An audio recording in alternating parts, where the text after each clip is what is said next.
Mas é pecado, é heresia a gente, não digo duvidar de Deus, mas se perguntar algumas coisas desse tipo? Cara, minha vida toda é um monte de perguntas. Não tem problema nenhum. Eu posso perguntar. A fé verdadeira, ela pergunta. A fé que não pergunta, ela é fanatismo. Mas a fé verdadeira pergunta. Ela pergunta: Deus, por que isso aconteceu com meu filho? Deus, por que aconteceu essa guerra aí com tanta gente morrendo? Deus, por que eu pedi ao Senhor isso aqui e não aconteceu? Deus, por que aparentemente os ímpios prosperam e aquelas pessoas que querem fazer o que é certo, elas só levam na cabeça? Por quê?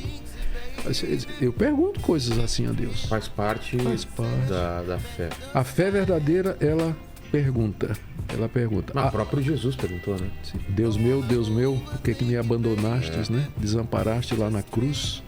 Aquele momento ali que ele estava levando sobre si os nossos pecados, a dor era tão grande, né? Que a sua humanidade clamou por uma resposta. Você acredita que naquele momento ele pôs em dúvida a vontade de Deus, ou foi simplesmente um espasmo, uma coisa de dor e de sofrimento tão grande que... Isso. Creio que foi isso aí, misturado com o fato de que os judeus, ele era judeu versado na escritura, né? Os judeus usavam sempre a linguagem dos salmos para expressar os seus sentimentos.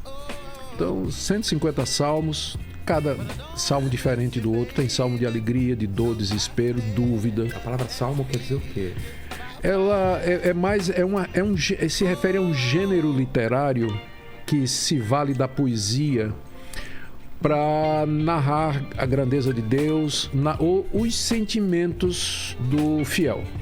Então, é um tipo específico de gênero literário, né? Que ele é próprio da linguagem bíblica, mas não é impossível alguém fazer hoje, né? A gente poderia propriamente chamar de salmos alguma construção poética que alguém fizesse, que tem como objetivo falar da grandeza de Deus e tudo mais, né? E Jesus, nessa hora, ele usa... O Salmo 22 é um salmo que começa exatamente o rei Davi dizendo isso.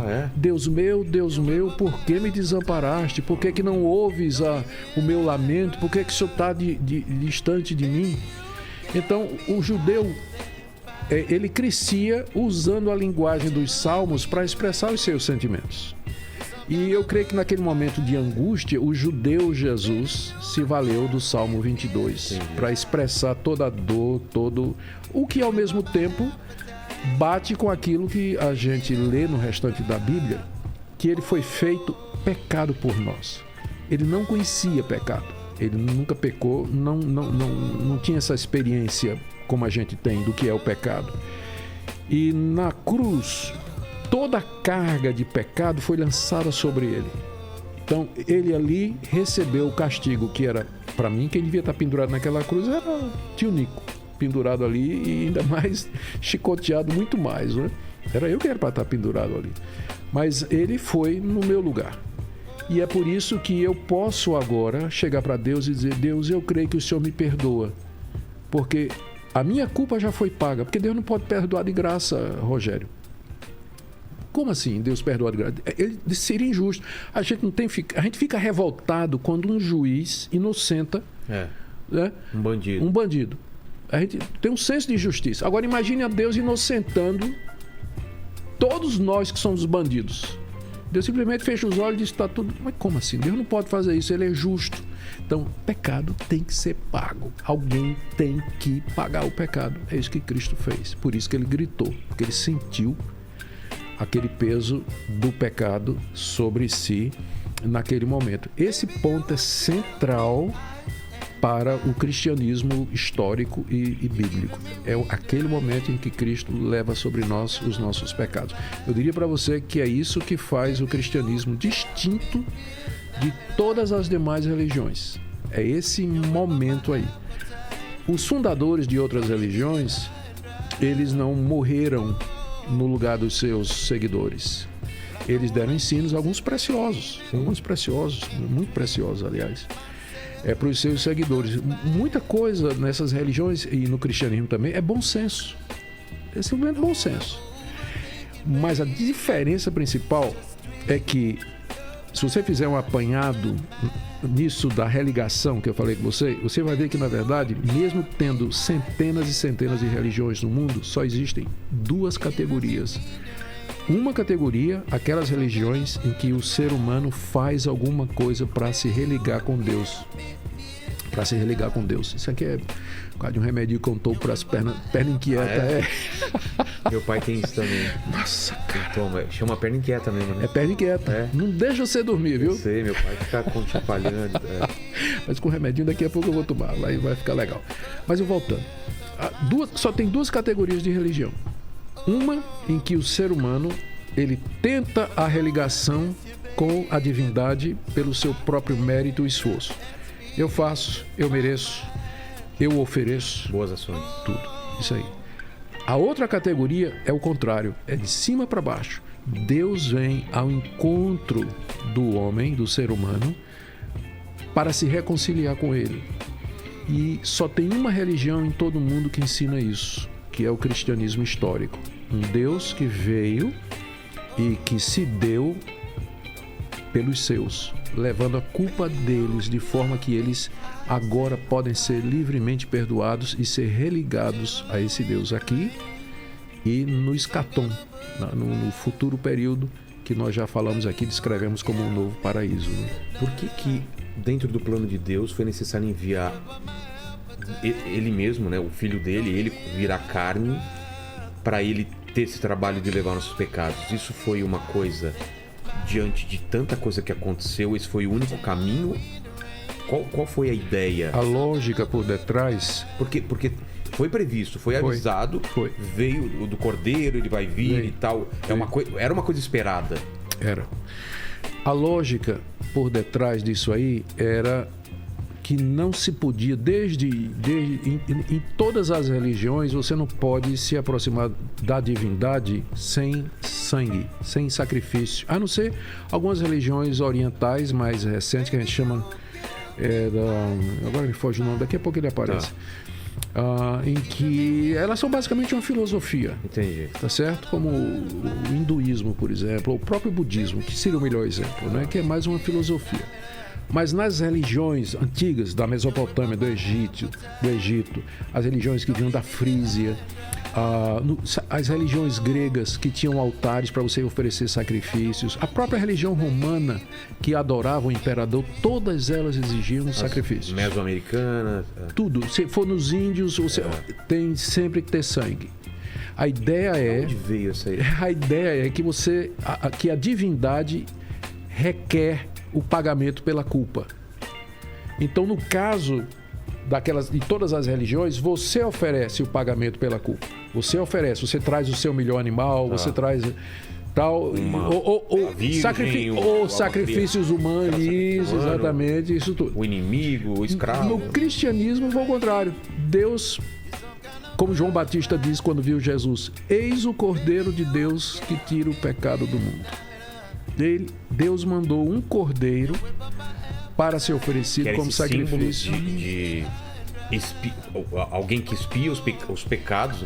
Tinha aquela ideia do bode expiatório, né? Tudo isso estava previsto, como você falou. Estava escrito direitinho no Antigo Testamento, antes de Cristo. E por que os antigos tinham essa necessidade de um animal ou alguém... Ou era o animal ou era ele. Porque alguma coisa pagar pelos pecados dele.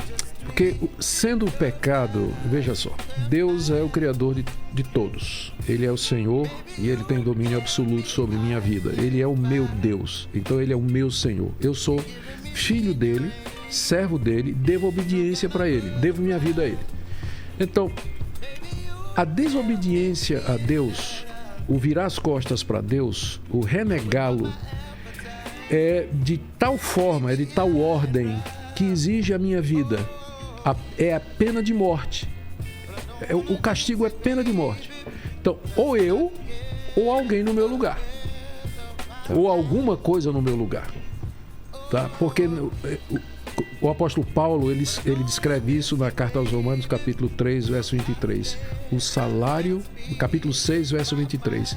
O salário do pecado é a morte. Qual o preço, qual o resultado do pecado? A morte. Se não for a minha, vai ter que ser de alguém, em meu lugar, ou de alguma coisa. Deus enviou essa pessoa. Por que tinha que ser ele mesmo?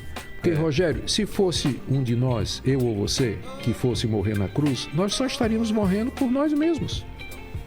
Então era preciso alguém que não tinha pecado para que a morte dele pudesse ter efeito perdoador para milhões de pessoas. Porque se fosse qualquer outro membro da raça humana, ele só estaria morrendo por ele mesmo, porque ele é pecador. E então morreu. É isso mesmo, ele é pecador, tem que morrer mesmo. Mas Jesus Cristo não tinha pecado, conforme os evangelhos nos contam. E os seus primeiros discípulos escreveram no Novo Testamento. Ele nunca cometeu pecado. Então, é por isso que a morte dele é tão importante para nós. Porque ela como que cria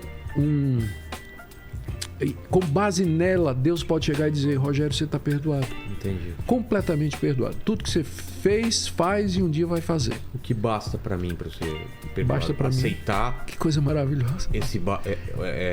Que Jesus morreu pelos meus pecados.